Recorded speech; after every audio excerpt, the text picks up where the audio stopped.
In the last decade, evidence has pointed to a symbiotic relationship between man and machine as technology and humans have become interdependent, which is causing changes in the human brain.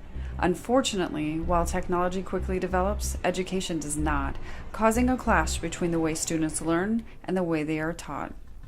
Some believe we are in the third stage of human evolution. The first was oral communication, the second written, and now audiovisual. Some researchers suggest that audiovisual communication will serve as the end to written communication, and if society no longer writes, it will no longer need to think deeply and critically.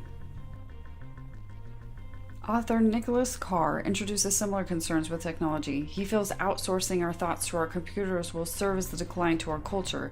He explains that human reaction to and interdependence on technology is physically changing the brains through neuroplasticity, which is the transformation of neural pathways in the brain. Dr. Rawson, author of I Disorder, explains in his book that while technology might not be creating psychological disorders, society is nonetheless exhibiting symptoms of psychological disorders described in the American Psychiatric Association's Diagnostic and Statistical Manual. On the flip side, many state that while we should be aware of this rapid change and should balance our technology, technology enhances critical thinking, innovation, and creativity. Yet a majority of schools across the U.S. are still using methods that reflect the learning style of those who were raised before mass media, a group now termed digital immigrants. Therefore, schools should be transforming their methods to teach the generation raised with mass media, a group termed digital natives.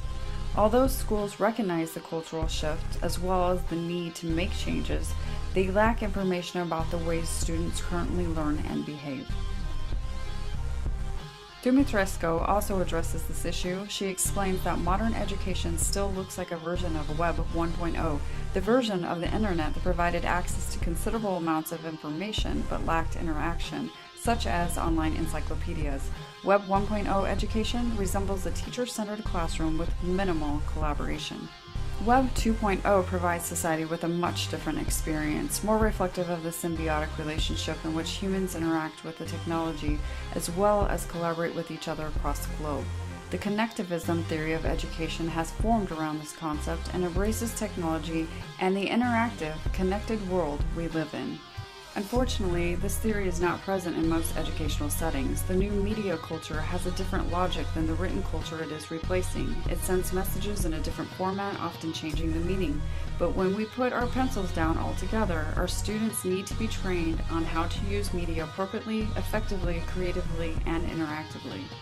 Lastly, research shows when teachers use technology, they typically do so through passive consumption of PowerPoints or YouTube videos. Schools need to teach students how to use technology to create, which in turn will push students to think deeply and critically while also meeting the needs of newly wired brains deeply embedded in a newly wired culture.